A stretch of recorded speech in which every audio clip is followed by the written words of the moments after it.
ನಮಸ್ಕಾರ 12 ಗಂಟೆಯ ಪ್ರಮುಖ ಸುದ್ದಿ ಮತ್ತೆ ಕೆರಗೋಡು ಹನುಮಧ್ವಜ ದಂಗಲ್ ಸದ್ದು ಮಾಡ್ತಾ ಇದೆ.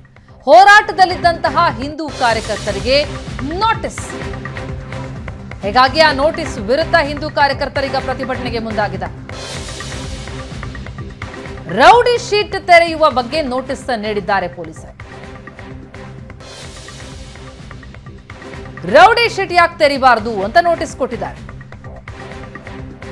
7 ದಿನಗಳ ಒಳಗೆ ನೋಟಿಸ್ಗೆ ಉತ್ತರ ಕೊಡುವಂತೆ ಸೂಚನೆ ಕೊಟ್ಟಿದ್ದಾರೆ. ಕೆರಗೋಡು ಠಾಣೆ ಪೊಲೀಸರಿಂದ ಮೇ 4ರಂದು ನೋಟಿಸ್. 3 ಹಿಂದೂ ಕಾರ್ಯಕರ್ತರಿಗೆ ಪೊಲೀಸರು ನೋಟಿಸ್ ಕೊಟ್ಟಿದ್ದಾರೆ. ವಿಎಚ್ಪಿ ಮೈಸೂರು ಭಾಗದ ಸಹ ಕಾರ್ಯದರ್ಶಿ ಚಿಕ್ಕಬಳ್ಳಿ ಬಾಲು, ಕಾರ್ತಿಕ್ ಮತ್ತು ಹರೀಶ್ಗೆ ಪೊಲೀಸರಿಂದ ನೋಟಿಸ್. ಧ್ವಜಸ್ತಂಭದ ವಿಚಾರದಲ್ಲಿ ಅನ್ಯ ಕೋಮಿನ ಜನರನ್ನ ಬೆದರಿಸಿ ನಿಂದನೆ, ಗಲಭೆಗೆ ಪ್ರಚೋದನೆ ಆರೋಪದಡಿ ಕಲಂ 143, 341 ಮತ್ತು 353 ಹಾಕಿ ರೌಡಿ ಶೀಟ್ ಯಾಕೆ ತೆರಿಬಾರದು ಅಂತ ನೋಟಿಸ್ ಕೊಟ್ಟಿದ್ದಾರೆ. 7 ದಿನಗಳ ಒಳಗೆ ನೋಟಿಸ್ಗೆ ಉತ್ತರ ನೀಡುವಂತೆ ಹಿಂದೂ ಕಾರ್ಯಕರ್ತರಿಗೆ ಸೂಚನೆ. ಪೊಲೀಸ್ ನೋಟಿಸ್ ಅನ್ನು ಗಮನಿಸ್ತಾ ಇದ್ದೀವಿ. ನಿಮ್ಮ ಮೇಲೆ ಯಾಕೆ ಕೆರಗೋಡು ಪೊಲೀಸ್ ಠಾಣೆಯಲ್ಲಿ ರೌಡಿ ಹಾಳೆಯನ್ನ ತೆರಿಬಾರದು? ನಿಮ್ಮ ಸಮಜಾಯಿಷಿಯನ್ನ ನೋಟಿಸ್ ತಲುಪಿದ 7 ದಿನಗಳ ಒಳಗೆ ಕೆರಗೋಡು ಪೊಲೀಸ್ ಠಾಣೆಗೆ ಹಾಜರಾಗಿ ಮಾಹಿತಿ ಸಲ್ಲಿಸಿ ಅಂತ ಈ ನೋಟಿಸ್ ಹೇಳ್ತಾ ಇದೆ.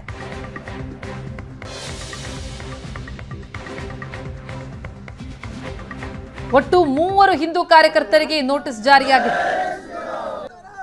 ಕೆರಗೋಡು ಹನುಮಧ್ವಜ ದಂಗಲ್ಗೆ ಸಂಬಂಧಪಟ್ಟಂತೆ ಹೋರಾಟದಲ್ಲಿದ್ದಂತಹ ಹಿಂದೂ ಕಾರ್ಯಕರ್ತರಿಗೆ ಕೊಟ್ಟ ನೋಟಿಸ್ ಇದೆ.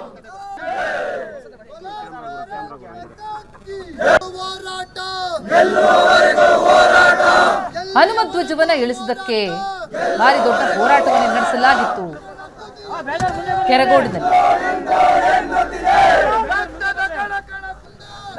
ಸಂದರ್ಭದಲ್ಲಿ ಲಾಠಿ ಚಾರ್ಜ್ ಕೂಡ ನಡೆದಿತ್ತು. ಪ್ರತಿಭಟನೆಯ ಸಂದರ್ಭದಲ್ಲಿ ಈಗ ಆ ಪ್ರಕರಣಕ್ಕೆ ಸಂಬಂಧಪಟ್ಟಂತೆ ರೌಡಿ ಶೀಟ್ ಯಾಕೆ ತೆರಿಬಾರದು ಅಂತ ನೋಟಿಸ್ ಕೊಡಲಾಗಿದೆ 3 ಹಿಂದೂ ಕಾರ್ಯಕರ್ತರಿಗೆ. ವಿಎಚ್ಪಿ ಮೈಸೂರು ಭಾಗದ ಸಹ ಕಾರ್ಯದರ್ಶಿಯಾಗಿರುವಂತಹ ಚಿಕ್ಕಬಳ್ಳಿ ಬಾಲು ಅವರಿಗೆ ನೋಟಿಸ್ ಜಾರಿಯಾಗಿದೆ. ಕಾರ್ತಿಕ್ ಮತ್ತು ಹರೀಶ್ ಅವರಿಗೂ ಕೂಡ ಪೊಲೀಸರಿಂದ ನೋಟಿಸ್ ಜಾರಿಯಾಗಿದೆ.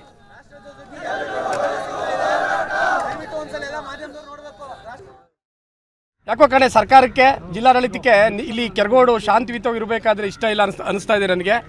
ಏಕಾಏಕಿ ಇವತ್ತು 4 ಜನ ನಮ್ಮ ಬಾಲಕೃಷ್ಣ ಅವ್ರಿಗೆ, ಶಿವು ಅವ್ರಿಗೆ, ಕಾರ್ತಿಕ್ ಅವ್ರಿಗೆ, ಹರೀಶ್ ಅವ್ರಿಗೆ ರೌಡಿ ಶೀಟ್ರನ್ನ ನಿಮ್ಮ ಮೇಲೆ ಏಕೆ ತೆರಿಬಾರ್ದು ಅಂತೇಳಿ ನೋಟಿಸ್ ಕೊಟ್ಟಿದ್ದಾರೆ. ಇದೊಂಥರ ಹಾಸ್ಯಾಸ್ಪದ ಅಂತ ನಾನು ಹೇಳಕ್ಕೆ ಇಷ್ಟಪಡ್ತೀನಿ. ರೌಡಿ ಶೀಟ್ರು ತೆಗಿಬೇಕು ಅಂತಂದರೆ ಕಾನೂನು ಅದರದೇ ಆದ ಗೈಡ್ಲೈನ್ ಇದೆ. 2022ರಲ್ಲಿ ನಮ್ಮ ಜಸ್ಟಿಸ್ ಕೃಷ್ಣ ದೀಕ್ಷಿತ್ ಅವರು ಒಂದು ಗೈಡ್ಲೈನ್ ಕೊಟ್ಟಿದ್ದಾರೆ. ಒಬ್ಬ ರೌಡಿ ಶೀಟರ್ ಆಗಬೇಕು ಅಂದರೆ ನಿರಂತರವಾಗಿ ಅವನು ಕ್ರಿಮಿನಲ್ ಅಪರಾಧದಲ್ಲಿ ತೊಡಗಿರಬೇಕು, ಹ್ಯಾಬಿಚುವಲ್ ಅಫೆಂಡರ್ ಆಗಿರಬೇಕು, ಒಂದಲ್ಲ ಎರಡಲ್ಲ ಕೃತ್ಯದಲ್ಲಿ ಭಾಗಿಯಾಗ್ತಾ ಇರಬೇಕು, ಸಾರ್ವಜನಿಕ ಆಸ್ತಿ ಪಾಸ್ತಿಗೆ ನಷ್ಟ ಮಾಡ್ತಾ ಇರಬೇಕು, ಶಾಂತಿ ಭಂಗ ಮಾಡ್ತಾ ಇರಬೇಕು. ಅಂಥವ್ರನ್ನ ಕೆಲವೊಂದು ಮಾನದಂಡ ಆಧಾರದ ಮೇಲೆ ರೌಡಿ ಶೀಟ್ ಮಾಡಿರೋದಂಥದ್ದು ಕಾನೂನಿನ ಉಲ್ಲೇಖಗಳಿವೆ. ಕಾನೂನು ಸುಪ್ರೀಂ ಕೋರ್ಟ್ ಇರ್ಬೋದು, ಹೈಕೋರ್ಟ್ ಒತ್ತಿ ಹೇಳ್ತಾ ಇದೆ. ಇದೆಲ್ಲನ ಗಾಳಿಗೆ ತೂರಿ. ಈ ಬಗ್ಗೆ ಇನ್ನಷ್ಟು ಡೀಟೇಲ್ಸ್ ಪಡೆಯೋಣ. ನಮ್ಮ ಪ್ರತಿನಿಧಿ ನಂದನ್ ಈಗ ಸಂಪರ್ಕದಲ್ಲಿದ್ದಾರೆ. ನಂದನ್, ಕೆರಗೋಡು ಹನುಮಧ್ವಜ ದಂಗಲ್ಲ ಆ ಪ್ರಕರಣ ಏನಿತ್ತು ಅದಲ್ಲೇ ತಣ್ಣಗಾಯ್ತು ಅಂತಂದ್ರೆ ಈಗ ನೋಡ್ತಾ ಹೋದ್ರೆ ಮತ್ತೆ ಸದ್ದು ಮಾಡೋ ಲಕ್ಷಣಗಳು ಕಂಡು ಬರ್ತಾ ಇದೆ. ಏನಿದು ನೋಟಿಸ್ನಲ್ಲಿ ಪ್ರಮುಖವಾಗಿ ಹೇಳಿರುವ ಅಂಶಗಳು ಏನು ಅಂತ?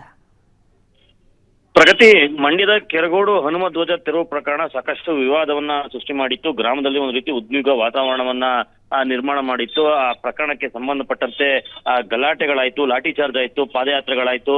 ಅಲ್ಲೂ ಕೂಡ ಸಾಕಷ್ಟು ಕಲ್ಲು ತೂರಾಟ ಆಗದಂತಹ ಘಟನೆಗಳನ್ನು ಕೂಡ ನಾವು ಗಮನಿಸಿದ್ವಿ. ಅದಾದ ಬಳಿಕದಲ್ಲಿ ಸಾಕಷ್ಟು ಜನ ಹಿಂದೂ ಕಾರ್ಯಕರ್ತರ ಮೇಲೆ ಈಗಾಗಲೇ ಕೇಸನ್ನು ಕೂಡ ಹಾಕಲಾಗಿರ್ತಕ್ಕಂಥದ್ದು. ಆದ್ರೆ ಈಗಲೂ ಕೂಡ ಕೆರಗೋಡು ಗ್ರಾಮ ಒಂದು ರೀತಿ ಬೂದಿ ಮುಚ್ಚಿದ ಕೆಂಡದಂತಿದೆ.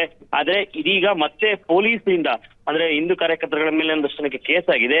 ಅದರಲ್ಲಿ 3-4 ಜನರಿಗೆ ಈಗ ರೌಡಿ ಶೀಟರ್ ಯಾಕೆ ತೆರಿಬಾರ್ದು ಅನ್ನುವಂತಹ ವಿಚಾರವಾಗಿ ನೋಟಿಸ್ ಅನ್ನು ಕೂಡ ಕೊಟ್ಟಿರ್ತಕ್ಕಂಥದ್ದು. ಆ ನೋಟಿಸ್ ನಲ್ಲಿ ಅಂದ್ರೆ ಅನ್ಯ ಕೋಮಿನ ಜನರನ್ನ ಬೆದರಿಸಿ ನಿಂದಿರ್ತಕ್ಕಂಥದ್ದು, ಗಲಭೆಗೆ ಪ್ರಚೋದನೆಯನ್ನ ಕೊಟ್ಟಿರ್ತಕ್ಕಂಥ ಆರೋಪದಡಿ ನಿಮ್ಮ ಮೇಲೆ ಯಾಕೆ ರೌಡಿ ಶೀಟ್ ಅನ್ನ ತೆಗಿಬಾರ್ದು ಅನ್ನುವಂತಹ ವಿಚಾರವನ್ನ ಪ್ರಸ್ತಾವನೆಯನ್ನ ಇಟ್ಟಿರ್ತಕ್ಕಂಥದ್ದು. ಅಂದ್ರೆ 7 ದಿನಗಳಲ್ಲಿ ಬಂದು ನೀವು ಇದಕ್ಕೆ ಸಮಜಾಯಿಷಿಯನ್ನ ಕೊಡಬೇಕು ಅನ್ನುವಂಥದ್ರ ಬಗ್ಗೆ ನೋಟಿಸ್ ನಲ್ಲಿ ಉಲ್ಲೇಖ ಆಗಿದೆ. ಇದು ಸಹಜವಾಗಿ ಹಿಂದೂ ಕಾರ್ಯಕರ್ತರನ್ನ ಕೆರಳಿಸಿದೆ. ಇವತ್ತು ಅದರ ವಿರುದ್ಧವಾಗಿ ಅಂದ್ರೆ ಆ ಪೊಲೀಸರ ನಡೆಯ ವಿರುದ್ಧವಾಗಿ ಇವತ್ತು ಕೆರಗೋಡು ಗ್ರಾಮದಲ್ಲಿ ಹಿಂದೂ ಕಾರ್ಯಕರ್ತರ ಒಂದು ಬೃಹತ್ ಪ್ರತಿಭಟನೆ ಕೂಡ ನಡೀತಾ ಇರ್ತಕ್ಕಂಥದ್ದು. ಅಂದ್ರೆ ವಿವಾದಿತ ಧ್ವಜಸ್ತಂಭ ಏನಿದೆ ಅಲ್ಲಿಂದ ಈ ಪ್ರತಿಭಟನೆ ಆರಂಭ ಆಗಿದೆ.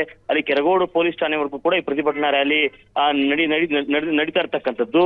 ಅಂದ್ರೆ ಪ್ರತಿಭಟನೆಯ ಉದ್ದಕ್ಕೂ ಕೂಡ ಕಾಂಗ್ರೆಸ್ ಸರ್ಕಾರದ ವಿರುದ್ಧ ಹಾಗೂ ಪೊಲೀಸರ ವಿರುದ್ಧ ಹಿಂದೂ ಕಾರ್ಯಕರ್ತರುಗಳು ಧಿಕ್ಕಾರವನ್ನ ಕೂಗ್ತಾ ಇದ್ದಾರೆ.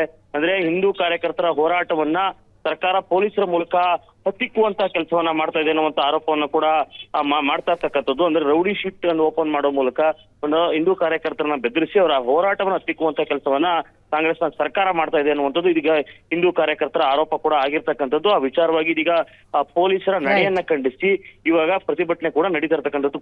ಪ್ರತಿಮಾ, ಥ್ಯಾಂಕ್ ಯು ನಂದನ್ ತಮ್ಮ ಮಾಹಿತಿಗೆ.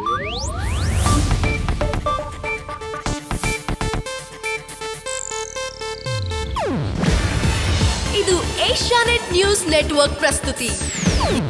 ನೀವು ನೋಡ್ತಿದ್ದೀರಾ ಏಷ್ಯಾನೆಟ್ ಸುವರ್ಣ ನ್ಯೂಸ್.